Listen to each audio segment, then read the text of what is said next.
revisando la evolución del ser humano, pues dentro de la psicofarmacología, pues estamos en el área de la psicosis. Y estas son las estructuras importantes de nuestros medicamentos que estamos manejando, en donde ya les había dicho que nuestros antipsicóticos pues son capaces de disminuir, apagar los síntomas psicóticos positivos, alucinaciones, ideas delirantes, ya hemos hablado del delirio, desorganización de la conducta y el lenguaje. Esos son los objetivos. Estos medicamentos también actúan como estabilizadores del ánimo, por lo que tienen mucha injerencia en la manía, la hipomanía y la depresión, muchachos.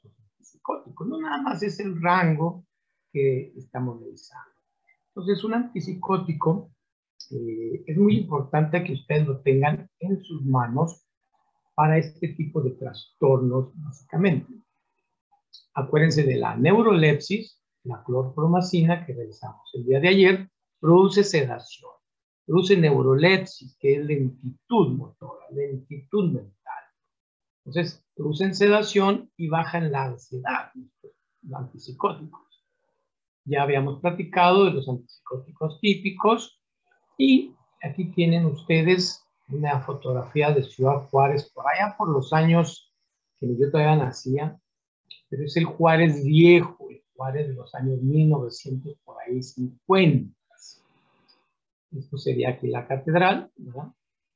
El Cine Plaza, que ya no existe, un excelente cine, grandísimo, como un teatro de Guanajuato. Era hermoso este cine. Logré ir varias veces a este cine. Pero ustedes aquí los camiones todavía aquí van para El Paso. Este que está aquí, no sé quién sea, ¿verdad? Pero decían que era mi papá. Comentan, en serio, pero bueno, en fin. Entonces, la clorpromacina fue el primer fármaco que se utilizó a nivel mundial en los hospitales Jean-Pierre, allá por París.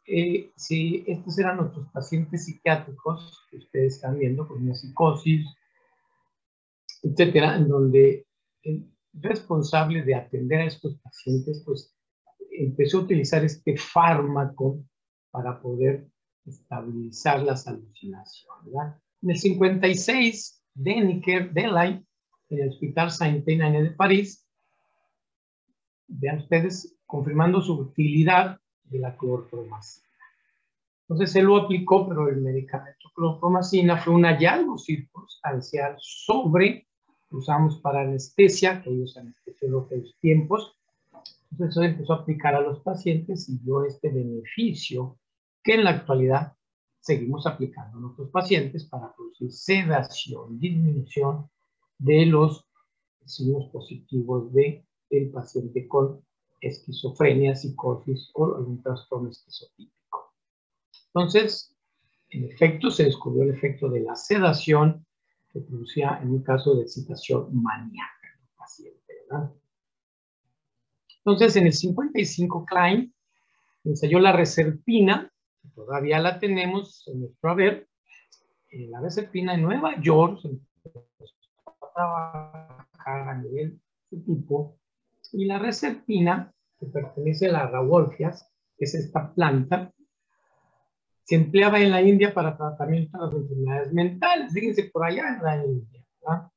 Pero el medicamento de reserpina es un antihipertensivo, pero se empezó a utilizar como antipsicótico también, porque nunca ha habido un fármaco específico establecido. Los nuevos antipsicóticos que voy a mencionar son los más específicos, porque ya se conocen los genes que están establecidos. Entonces, estos dos elementos químicos fueron compuestos de fórmulas químicas diferentes con dos propiedades en común: efecto antipsicótico a nivel mental, efecto neuroléptico a nivel neurológico. No se les olvide eso.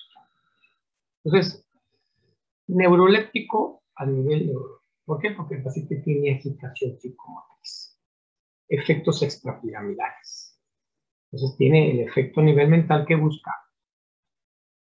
Por tanto, el haloperidol, que ya había dicho que es una butirofenona, entonces se denominaron neurolépticos porque producía sedación, disminución del estado agitable, excitable del paciente.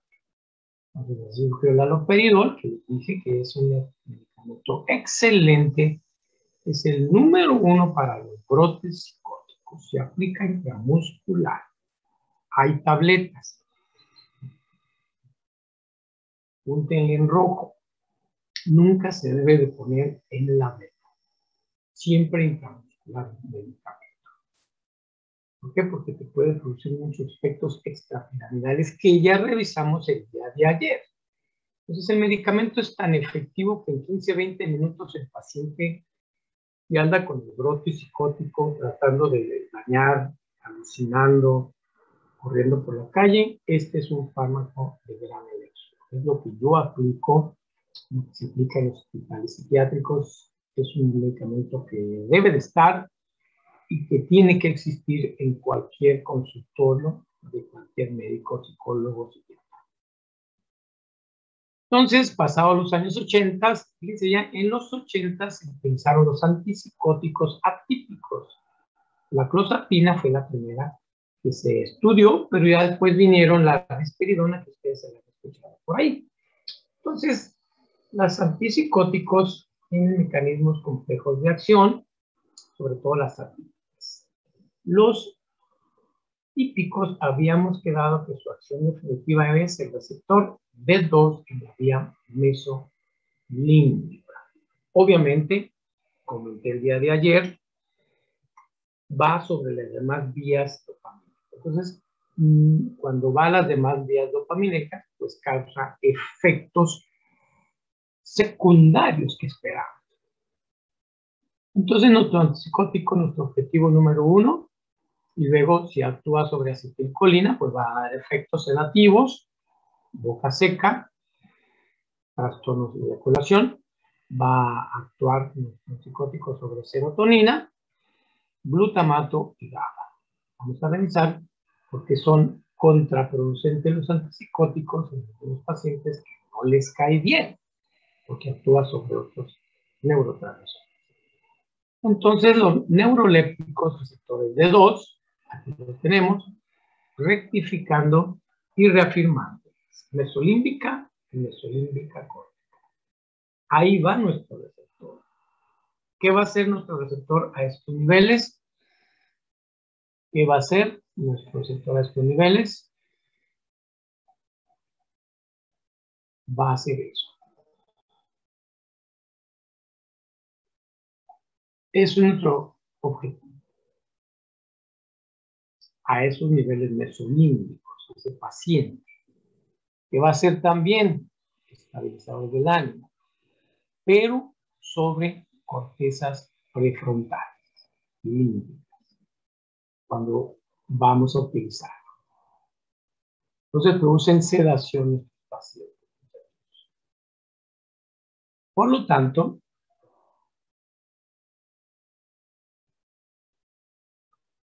hemos quedado que este es el objetivo de un antipsicótico.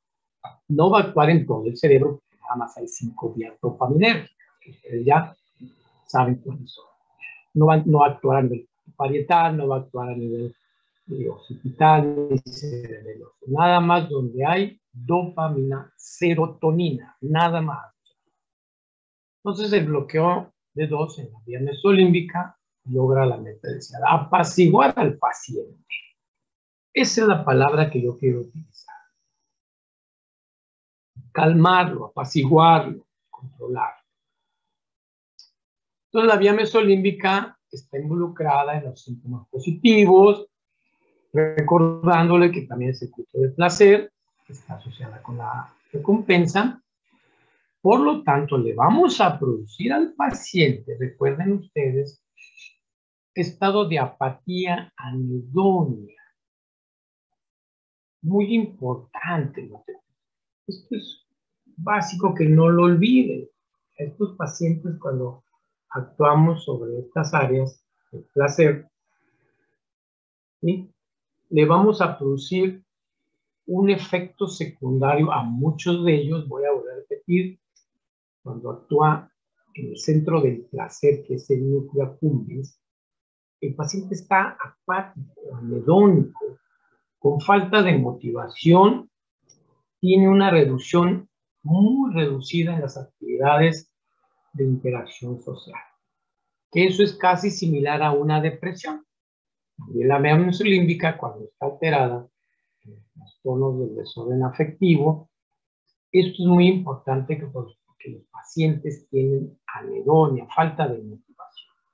Recuerden que la tristeza es prototipo de la depresión y la motivación es prototipo del trastorno dopamínico. Entonces, por eso, cuando un paciente con depresión le dice, no tengo motivación, placer, no tengo problema, entonces hay que dar un antidepresivo que cubra tanto la serotonina, noradrenalina y la dopamina. Y los más indicados son los antidepresivos tricíclicos, que vamos a ver en su debido tiempo. Es un tema que he estado dejando a última instancia.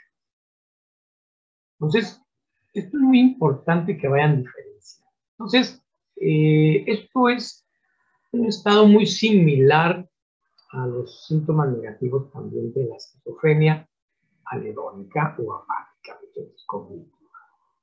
Entonces, si esta vía mesolímbica le pegamos a la cortical, entonces nosotros podemos empeorar la anedonia, la apatía y más los síntomas negativos.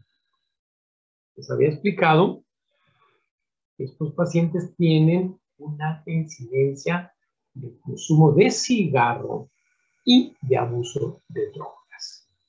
Entonces, ayer dije también que un paciente joven no tiene los datos de una psicosis, pero es factor de farmacodependencia, muchachos. Ustedes deben de buscar una psicosis, porque está afectando la vía mesolímbica. Y el paciente que tiene una afección de la vía mesolímbica es un paciente con trastornos frontales, límbicos, tálamo corticales. Entonces, el paciente tiene un problema de la vía mesolímbica, debe de tener un problema de placer. Busca satisfacer con las drogas esa necesidad, pero debe de tener un frontal. Entonces, no se vayan con el aspecto nada más de que el drogadicto usa 10 drogas, tiene 10 años. Debe de traer un factor depresivo, debe de traer un factor psicótico agregado a ese paciente. Nada más porque está afectando la vía mesolímbica. Moraleja, todo lo que altera las vías mesolímbicas hasta no demostrar lo contrario es un paciente con psicosis. Depende de ustedes hasta donde quieran llegar. Por lo tanto, es muy importante que nuestro antipsicótico pueda mejorar, pero nos va a producir este efecto secundario. El paciente lo vamos a hacer anhedónico. Entonces, aquí la mesocortical, les decía a ustedes, es una esquizofrenia de síntoma negativo de psicosis, muy importante. Aquí lo tenemos, hay una baja de dopamina. Hay una baja de dopamina. Entonces, los síntomas positivos y síntomas negativos. Nuestro antipsicótico típico que estamos revisando, si llega aquí, porque aquí va a llegar, ya hablamos del circuito del placer, que nos va a producir ese estado anhedónico, apático. Nuestro antipsicótico va a llegar aquí y vamos a encontrar que el paciente con dopamina baja, pues podemos empeorarle si el paciente tiene una esquizofrenia negativa. Si le damos un antipsicótico típico, entonces vamos a operar. Entonces, ¿qué tenemos que hacer? Un antipsicótico atípico. Esto es muy importante. Entonces, empeora los signos cognitivos o podríamos producir a un paciente una esquizofrenia de este tipo. Por lo tanto, cuando nosotros producimos ese efecto, muchachos, ustedes se van a encontrar en la literatura, que se llama un síndrome deficitario inducido por neurolépticos.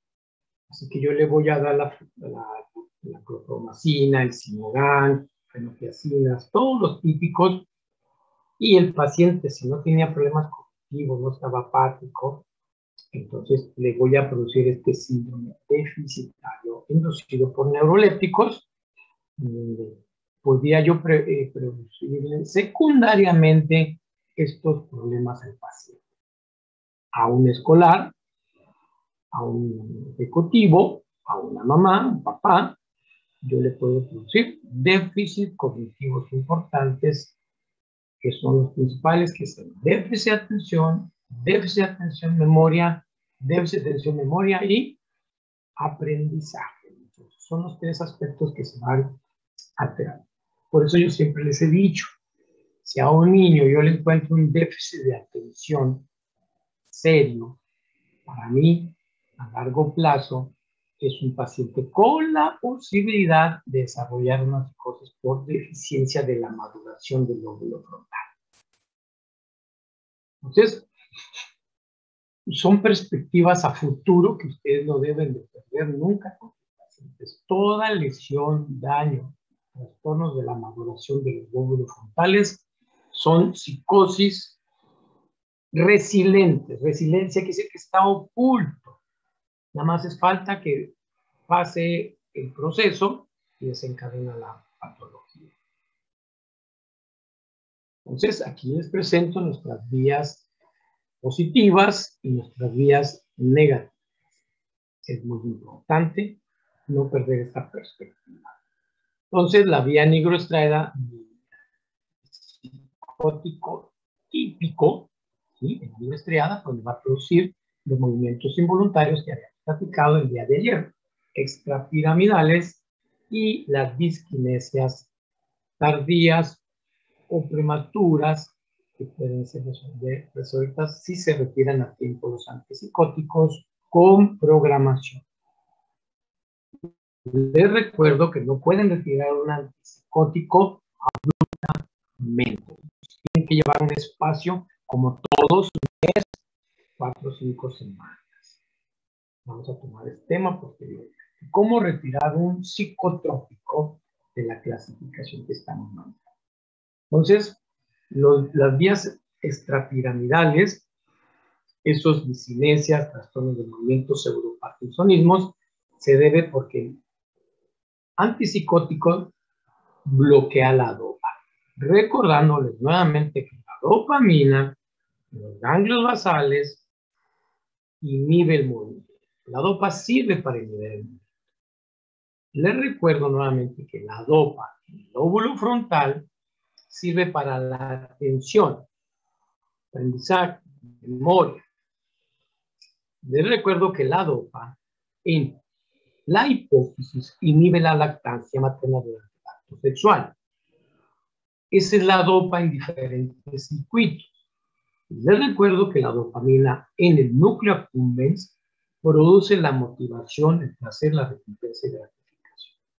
Eso es lo normal.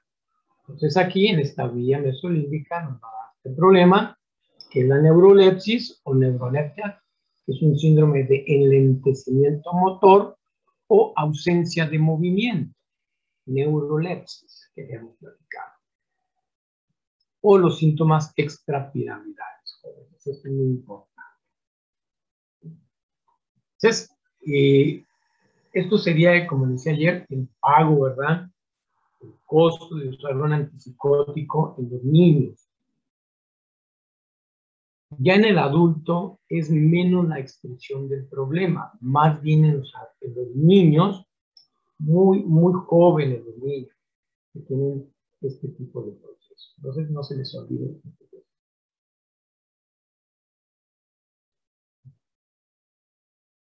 Neurolepsis. Quiero que quede bien establecido la neurolepsis. Entonces, el síndrome extrapiramidal, quiero que quede establecido que es un pseudoparkinsonismo. Me faltó la palabra pseudoparkinsonismo. Pseudo, las distonías, las acaticias y las disquinesias. Entonces el parkinsonismo, que es típico, ustedes lo han visto, los espasmos que ustedes vieron en el video de ayer, positivas, y la acaticia, sensación de inquietud, que el paciente tiene una hiperactividad constante. No puede estar ni 5 segundos sentado, ni 5 segundos acostado. Es un individuo que está en constante movimiento. Obviamente hay que aquietar al paciente. Entonces, se le dan fármacos que estimulen la acetilcolina para poder producir dopa. Esto lo hace un neurólogo, ¿sí? Hay un fármaco que se llama Aquinetón, que se llama. Nosotros lo damos para quitar la acaticia, que el paciente se calme. Lo que me interesa es que ustedes tengan esta relación muy importante, acaticia. Estos son los síndromes extrapiramidales. ¿Por qué? Porque actúan en la vía nigrostriada nostálgica. Es un efecto secundario que esperamos. Afortunadamente no son muchos. Esto sería, no funcionó el video, pero es un individuo con una acaticia. Un momento que va, viene, y si estoy bien, así está el paciente. No me funcionó el video, así que lo voy a pasar. Es un individuo que tiene la acaticia, a diferencia de las disquinesias que ustedes vieron en nuestro video del día de ayer. Esta se los voy a volver a pasar. Si nuestro antipsicótico llega a la vía túbero infundibular de la blanca, entonces va a haber un aumento de la prolactina, ¿sí? Va a haber un aumento de la prolactina que nos va a producir en los pacientes amenorrea. Es un bloqueo de los receptores dopaminérgicos, de los convencionales. Entonces va a haber una prolactinemia en la sangre. Entonces se va a asociar con galactorrea o secreción mamaria en las mujeres o en los niños. Va a haber amenorrea en las niñas y amenorrea en las mujeres ya de edad adulta, en caso de que se utilice este psicótico, que la amenorrea son ciclos menstruales irregulares o no hay regla. Entonces la hiperprolactinemia, o el aumento de prolactina, ¿sí?, puede producir o interferir en la fertilidad de las mujeres en edad reproductiva. También, por efecto secundario, elevación de la prolactina y por bloqueo a este nivel, podemos llevar a nuestros pacientes a una desmineralización o osteoporosis más rápida, sobre todo en mujeres posmenopáusicas que nunca han tomado un tratamiento estrogénico. Entonces, eso es muy importante, estos conocimientos. Entonces, otros problemas que se asocian a los antipsicóticos se actúan en la vía que estamos mencionando, ¿sí? Entonces, se relaciona muchísimo con la disfunción sexual, el aumento del peso, ¿sí?, en estos pacientes. Así que aquellos pacientes que tienen un aumento de peso a pesar de una buena dieta, están aumentando, siempre hay que revisar la prolactina y tiroides. Entonces, no hay duda, entonces, que el bloqueo de los receptores D2 en todas las vías que estamos revisando, ¿sí?, tiene un efecto terapéutico que buscamos, pero tenemos estos efectos que estamos checando, ¿verdad? Eso sería muy importante. Y les recuerdo que la dopa en esta vía inhibe la producción de prolactina durante el acto sexual. Es un mecanismo muy importante. Ahí lo puse. Osteopenia se llama, en mujeres menopáusicas, la osteopenia o osteoporosis, ¿verdad? es muy importante. Este no es antipsicótico.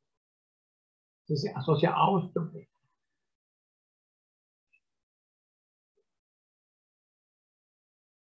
Esto sería lo más básico en cuestión de los típicos. ¿A dónde va? ¿Cómo funciona? ¿Qué bloquea y qué efectos secundarios tiene? Vamos a hablar del atípico. Aquí tenemos el atípico. Este es nuestro psicótico azul, pero la diferencia entre el convencional y el atípico es que el atípico primero va a bloquear nuestra serotonina, específicamente el receptor 5-HT2A y 5-HT1A. Mi antipsicótico típico primero va a regular la serotonina para posteriormente regular mi dopamina. Este mecanismo que ustedes están viendo es muy importante porque no producimos todos estos efectos que acabo de mencionarles por los convencionales. Entonces, esa es la gran diferencia entre un receptor atípico y convencional, muchachos. Entonces, el mecanismo de acción de los atípicos, que son clozapina, risperidona o lanzapina, quetiapina, cisaplazidona, aripiprazol, brexiprazol y otros que voy a mencionar posteriormente, van a bloquear los receptores dopaminérgicos a nivel mesolímbico igual, pero van a bloquear los receptores 5-HT2A. Muy importante. Les comenté a ustedes que los típicos, cuando me van a producir mi efecto positivo de disminución de los efectos psicóticos aleatorios, mi típico tiene que llegar hasta un 80% para bloquear. En los atípicos, los beneficios que se tienen es que la dosis de la risperidona para poder quitar y modificar los síntomas tanto negativos como positivos, nada más necesito un 60% para poder bloquear. Si mi risperidona, clozapina, etcétera, me bloquean el 80% de mis receptores en las vías mesolímbica cortical, entonces me van a producir igual que los convencionales. Los síntomas extrapiramidales e hiperprolactinemia. Si esos medicamentos, por dosis, por idiosincrasia del paciente, porque el paciente tiene una mala respuesta, no por el medicamento. En el caso de los pacientes que tienen, estos niños que reciben la risperidona, pacientes de este tipo, si me presentan estos datos, quiere decir que él tiene una atipia o una idiosincrasia genética al medicamento, no porque el medicamento esté mal indicado. Es un porcentaje muy reducido de que los antipsicóticos atípicos nos produzcan esto que acabo de mencionar. Por lo tanto, aquí ustedes tienen mi proyección de antipsicótico. Vean ustedes cómo los atípicos pueden tener acciones antidepresivas, acciones antimaníacas, acciones cardiometabólicas y acciones ansiolíticas y hipnóticos. Tanto los típicos como los atípicos. En este caso, vamos a revisar muchísimo las acciones antidepresivas, por qué y de cómo, las antimaníacas, cardiometabólicas, ansiolíticas, hipnóticas o sedantes. Entonces, sabemos que para que mi antipsicótico me pueda producir una sedación, entonces yo debo de dar un antipsicótico a una dosis de 50 miligramos.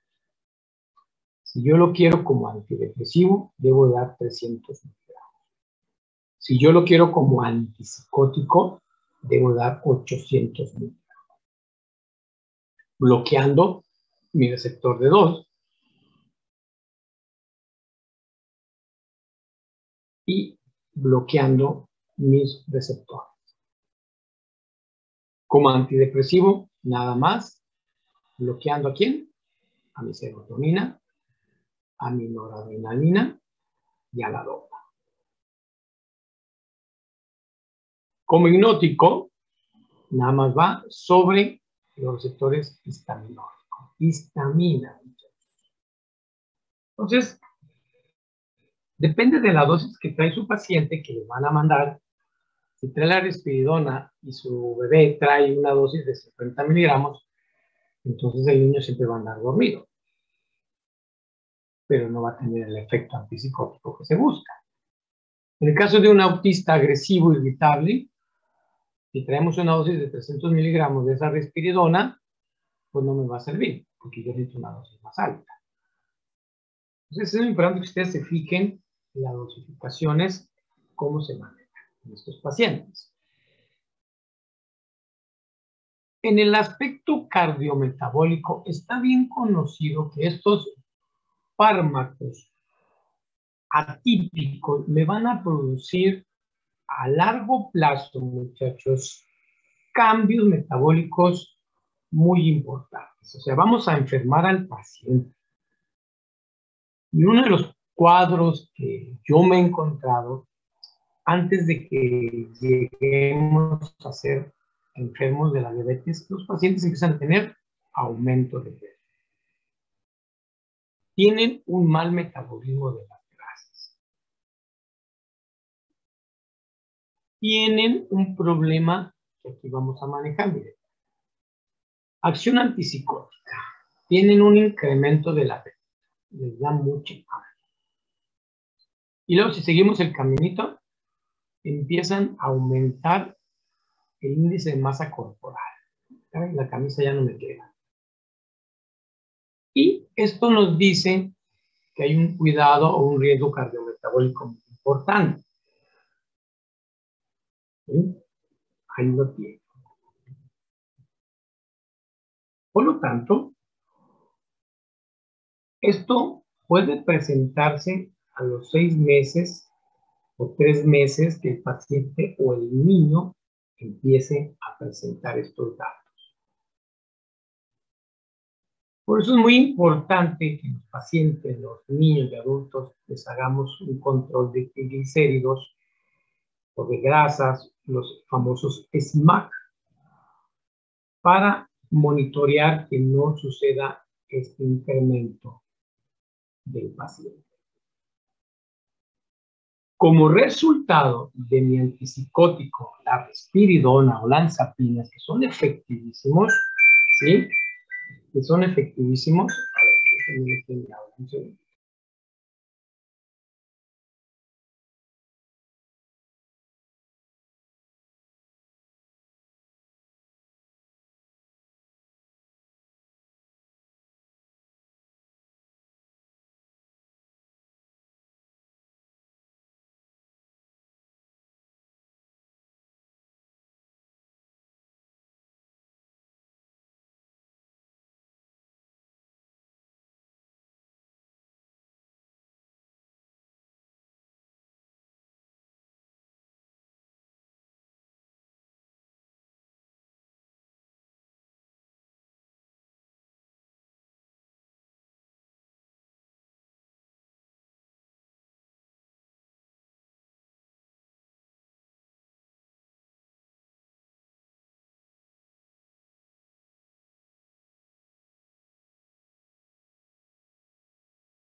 Igualmente, señor. Yo les había, no sé si me recuerdo que les había dicho un estudio sobre el síndrome metabólico que se llama síndrome de resistencia a la insulina. es un estado prediabético. Nosotros podemos inducir a nuestro paciente, a ese niño, a nuestro paciente, un síndrome de resistencia a la insulina. Primo, hermano, compadre de una diabetes a evolución en los próximos 2 años de tratamiento de un antipsicótico. Por eso, cuando vean ustedes que su paciente empieza a aumentar de peso, siempre piensen en un síndrome de resistencia a la insulina. Y manden inmediatamente a este paciente con un médico internista, o ustedes, apúntenle ahí, pónganle en el laboratorio un SMAC, S-M-A-C de casa, SMAC completo. Yo les recomiendo que manden ese estudio para que le ahorren una consulta al médico, al paciente, una consulta de 800 pesos con el médico especialista. Ya cuando ellos lo tengan, entonces sí, que vayan con el médico especialista para que les revise los laboratorios. Otro estudio que se pide ahí, que yo pido, es la hemoglobina glicosilada. Ustedes van a mandar un paciente con su médico, neurólogo, psiquiatra, con su médico de confianza, pídale una hemoglobina glicosilada a este paciente. Son 2 estudios sencillos, básicos, que yo cuando reciba a un paciente con esto y veo que está tomando un antipsicótico, inmediatamente hago cambio del antipsicótico a uno que no produzca una diabetes en este paciente. Esto es muy importante para ustedes que agilicen en sus pacientes este tipo de procesos. Entonces, ¿qué pasa en el síndrome de resistencia a la insulina? Si seguimos el caminito, vean ustedes, hay una en el páncreas, por este antipsicótico, por este mecanismo, el páncreas empieza a producir mucha insulina.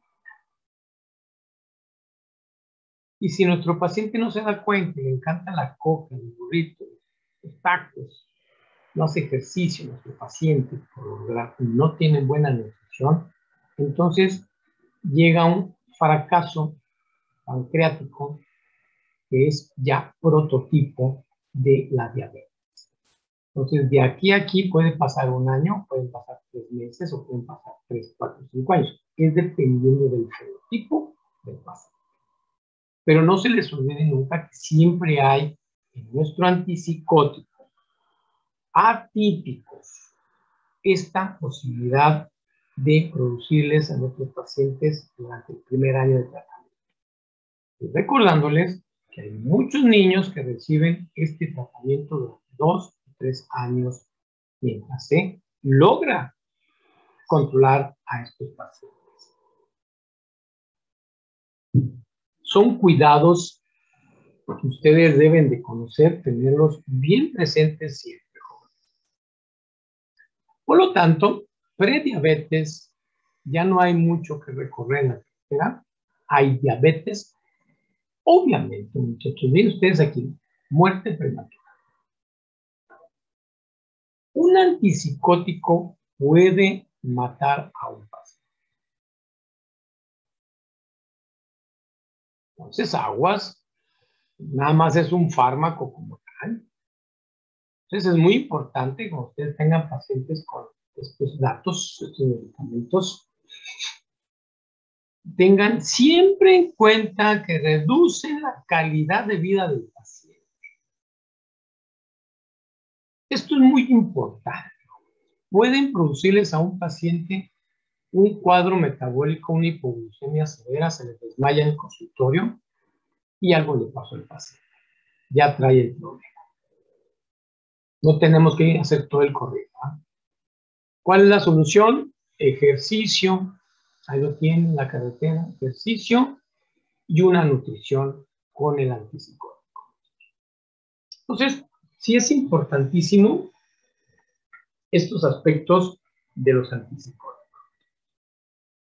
Los antipsicóticos atípicos, pues, como es la clozapina, el objetivo es D2 y el 5-HT2. D2, 5-HT2. Vean ustedes acá abajo, 3 cruces, 2, 2, 1. Esto representa la afinidad que tiene la clozapina sobre la histamina, 3 cruces, sobre el alfa-1 para producir disminución de la ansiedad, sedación, 5-HT2B, reduce los procesos depresivos, ansiosos, irritables, modifica muy bien la función dopaminérgica y 3 cruces sobre el receptor M1. Entonces el paciente mejora muchísimo sus aspectos cognitivos. La clozapina es un buen fármaco cuando ya fallaron todos los demás antipsicóticos. Pero esta es la forma en que la clozapina tiene afinidad sobre estos receptores. Vean ustedes cómo actúa sobre todos los receptores y los típicos nada más actúan sobre D2, muchachos. Sobre D2. Los atípicos, vean ustedes la acción farmacológica beneficiosa que tiene. La clozapina, por lo tanto, pues nos produce. Pero ¿qué pasa cuando actúa sobre el 2A? Este es normal. Pero ¿qué pasa cuando actúa sobre el 5-HT1A, el alfa, el H1? ¿Qué va a pasar con este paciente? Vean ustedes la clozapina. Sedación.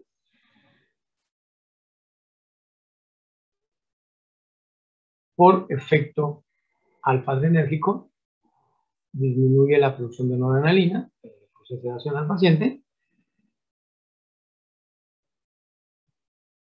Disminución del umbral convulsinógeno, que es un efecto anticoligénico, aumento de peso, agranulocitosis y leucopenia.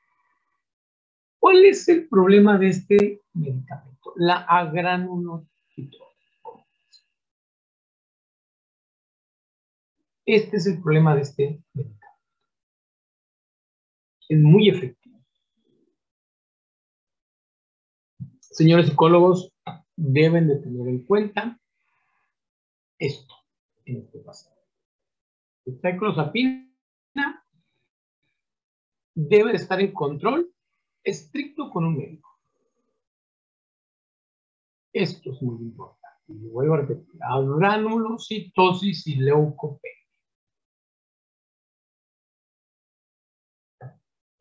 ¿Qué es la leucopenia? ¿Alguien tiene una idea de qué es leucopenia? ¿Alguien tiene una idea de qué es una leucopenia, una granulocitosis? La agranulocitosis es en la médula ósea de los huesos largos. Ahí nosotros producimos nuestras células que nos defienden, nuestra red de plaquetas, glóbulos rojos, glóbulos blancos. Y la agranulocitosis es una disminución de la producción de glóbulos blancos, rojos. Entonces nuestro paciente trae bajos niveles de un sistema de defensa desde el punto de vista inmunológico. Estos pacientes tienen tendencias a infecciones inmunológicas muy importantes. Los niños se enferman mucho. Los niños siempre traen gripa, amígdalas, siempre traen problemas estomacales los niños. ¿Por qué? Porque tienen un problema de leucopenia, un sistema inmunológico deficiente de primera línea. La risperidona. Nuestro objetivo es H2D2. Entonces tiene una gran afinidad sobre el H2. Quiere decir que llega primero a la mesocortical, antagoniza al receptor de la serotonina para producir dopa. Entonces, la serotonina es muy importante primero bloquearla para producir dopa. Recuerden ustedes que el antipsicótico típico a nivel mesocortical no hay dopa. ¿Y qué hacemos? Bajamos más la dopa. Entonces, por eso empeora el negativo. En este caso, nuestro antipsicótico va a H2 para producir dopa. Por eso el paciente mejora su estado cognitivo, porque eleva la dopa de un nivel normal y no supernormal. Entonces, por eso nuestros pacientes mejoran sus estados cognitivos, apáticos, anhedónicos. Entonces, vean ustedes la gran afinidad de los fármacos de mejor elección, pero también tienen una afinidad muy alta sobre el alfa 1. Ustedes, una afinidad sobre el 5-HT, sobre el 2-alfa, el D2, D3, D4 y poca afinidad sobre los demás receptores. Más importante, ¿qué significa esto? Una gran capacidad de producir dopa a niveles corticales. Mejoran los aspectos cognitivos de déficit de atención, menor de aprendizaje en el paciente y mejora los estados negativos del paciente. La risperidona. Por su gran acción, ¿no ustedes qué tan grande está el cuadro? Una gran afinidad sobre eso. Entonces sirve como antidepresivo, ansiolítico. La risperidona, cuando actúa sobre estos receptores que acabo de mencionar, alfa 1, 5H, 2C,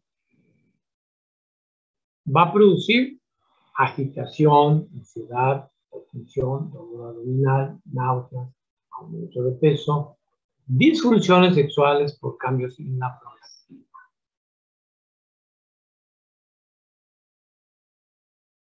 Entonces, esto es muy importante cuando ustedes vean estos cambios. Agitación, ansiedad, hipotensión, dolor abdominal. ¿Cuáles son los más importantes? Que son los de más frecuencia cuando el niño empieza a tomar risperidona. De todos estos, ¿sí? En los niños les va a producir mucha ansiedad, aumento de peso. En los adolescentes les va a producir muchísima disfunción sexual, los cambios en la prolactina. En los viejitos, agitación, hipotensión y mucho dolor abdominal. Siempre van a traer dolores abdominales. Siempre van a traer dolores de colon. Siempre van a traer problemas abdominales. Siempre van a andar con el médico, el gastroenterólogo. No hay nada.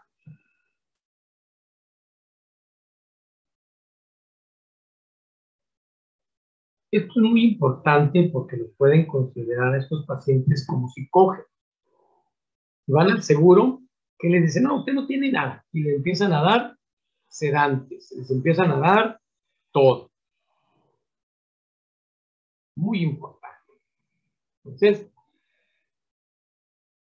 nuestra risperidona es muy eficaz, pero bueno, produce estos efectos.